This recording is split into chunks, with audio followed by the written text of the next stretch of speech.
We provide you the platform to turn your dreams into reality. Give wings to your aspirations with KR Mangalam University.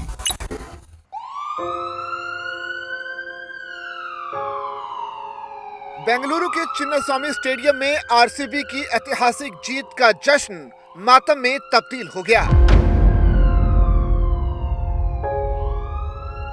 जश्न RCB का था, लेकिन fans को अपनी जान देकर इसकी कीमत चुकानी पड़ी। लाखों की भीड़ आरसीबी के 18 साल में पहली बार आईपीएल ट्रॉफी जीतने का जश्न मनाने चिन्नास्वामी स्टेडियम में पहुंची थी। भीड़ ज्यादा थी और उससे भी ज्यादा उनका जोश था। न भीड़ काबू में थी और न ही उनका जुनून और पागलपन। और इसी पागलपन ने सारे सुरक्षा घेरे तोड़ दिए। अफरा तफरी ऐसी मची कि कई लोग कुचल दिए गए, कई घायल हैं और कई जिंदगी और मौत के बीच जंग लड़ रहे हैं। यह हादसा उस वक्त हुआ जब आईपीएल चैंपियन आरसीबी के खिलाड़ी और नेता जश्न मना रहे थे। सबसे बड़ी अमानवीयता यह थी कि स्टेडियम के बाहर इंसान मर रहे थे और अंदर आईपीएल जीतने का जश्न मनाया जा रहा था।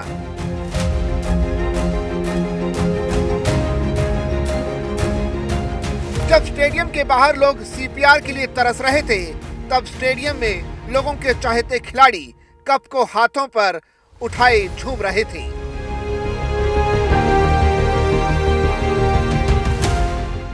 यह सिर्फ एक भगदड़ नहीं थी, बल्कि प्रशासनिक विफलता की एक काली स्याही है।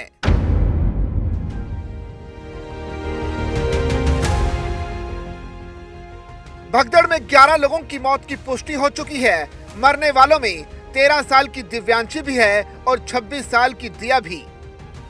ज्यादातर फैंस उस यंग जनरेशन के हैं जिन्हें कल इस देश को संभालना था, लेकिन आज आरसीबी की दीवानगी इनकी जिंदगी पर भारी पड़ गई।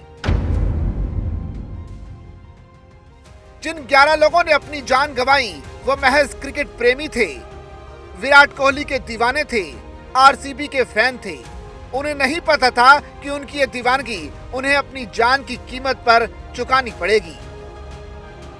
13 साल की दिव्यांशी से लेकर 26 साल की दिया और 21 साल का श्रवण सभी उन लाखों लोगों में शामिल थे जो अपने स्टार्स की सिर्फ एक झलक पाने के लिए आए थे। अपने स्टार के आंसुओं के लिए जो लाखों लोग पागल थे, उनके दर्द से उन स्टार खिलाड़ियों को कोई खास फर्क नहीं पड़ा। तालियां बजती रही, फ्लाइंग किस लुटाए जाते रहे। ऐसा कैसे हो सकता है कि इन स्टार खिलाड़ियों को जानकारी ही नहीं थी?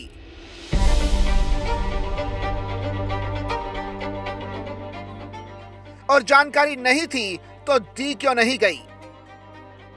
भगदड़ के बाद भी जश्न क्यों मनता रहा और विजयी भाषण चलता रहा, पीठ थपथपाई जाती रही? विराट कोहली को एयरपोर्ट पर रिसीव करने पहुंचने वाले कर्नाटक के उप मुख्यमंत्री डीके शिवकुमार का कहना है कि जश्न सिर्फ थोड़ी देर चला। सोचिए, लोगों की मौत के बाद अगर 1 मिनट भी जश्न मना, तालियां बजी, ठहाके लगे, फ्लाइंग किस दिए गए, तो इससे ज्यादा अमानवीयता और निर्दयता क्या हो सकती है?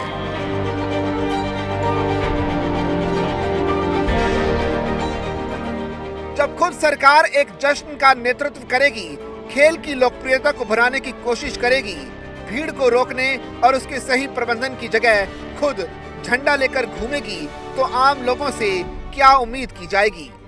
जब नेता इस तरह जश्न मनाएंगे तो जनता तो उनके पीछे पागल होगी ही।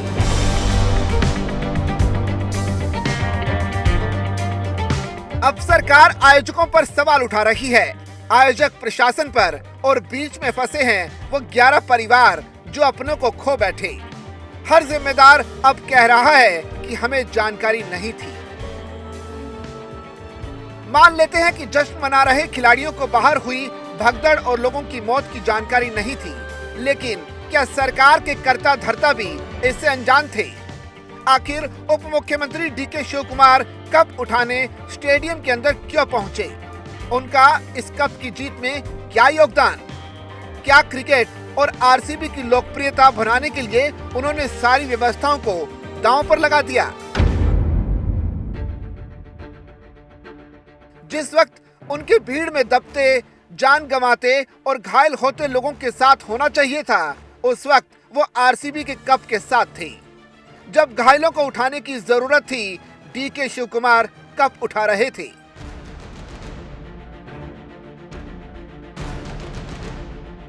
बेंगलुरु में जो हुआ उसकी भूमिका मंगलवार रात से ही तैयार हो रही थी, लेकिन उसके बाद भी शासन प्रशासन बिल्कुल सतर्क नहीं हुआ।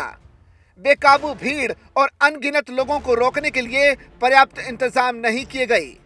ऐसी व्यवस्था नहीं की गई जिससे उतने ही लोग स्टेडियम तक पहुंचे जितना झेलने की क्षमता हो।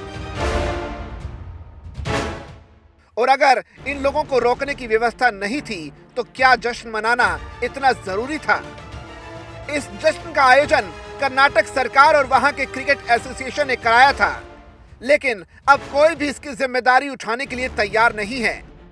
सरकार इसके लिए क्रिकेट एसोसिएशन की व्यवस्था पर सवाल उठा रही है।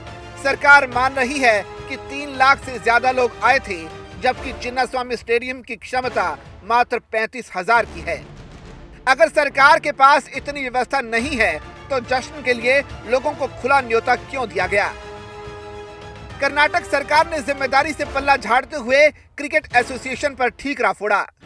सीएम सिद्धरामैया ने बीजेपी के सवालों पर पलटवार करते हुए कहा कि महाकुंभ के दौरान भी भगदड़ हुई थी। ऐसी घटनाओं पर राजनीति नहीं करनी चाहिए।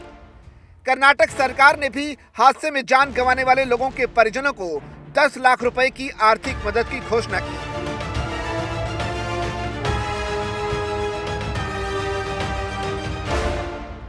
लेकिन बेंगलुरु भगदड़ में 11 मौतों के बाद सबसे अहम सवाल यही उठ रहा है कि जीत के जश्न को मातम में बदलने का जिम्मेदार कौन?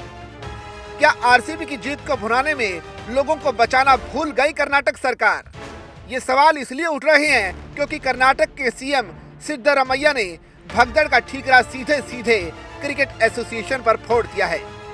सीएम ने कहा कि ये प्रोग्राम क्रिकेट एसोसिएशन ने करवाया था, इसके बारे में हमें नहीं बताया गया। अरे सरकार की तो जिम्मेदारी थी ही, जिम्मेदारी उस बीसीसीआई की भी थी जो आईपीएल को करवाकर हर साल लाखों करोड़ों का रेवेन्यू कमाकर अपनी जेबें भरता है। और बेशर्मी तो देखिए, हादसे के बाद बीसीसीआई कह रही है कि हमारा इस इवेंट से कोई लेना देना ही नहीं था। आईपीएल गवर्निंग काउंसिल के चेयरमैन अरुण धूमल ने कहा कि हमें घटना की जानकारी नहीं थी।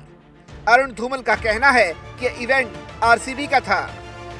आरसीबी ने हादसे के बाद दुख जताया, लेकिन सवाल ये उठता है कि आखिर वो फैंस जिन्होंने अपनी जान गंवा दी, उनका क्या? चिन्नास्वामी स्टेडियम में हुए हादसे के बाद विराट कोहली का भी पहला रिएक्शन आया है। विराट बोले कि मैं पूरी तरह से टूट गया हूं, शब्द ही नहीं है कुछ कहने को।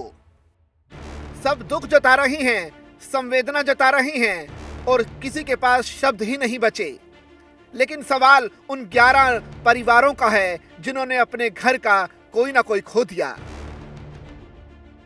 इनकी जिंदगी पर क्रिकेट की दीवानगी इस कदर भारी पड़ गई कि अब जिंदगी में हमेशा के लिए एक शून्य बचा है। सवाल फिर वही कि आखिर इनकी मौत का जिम्मेदार कौन?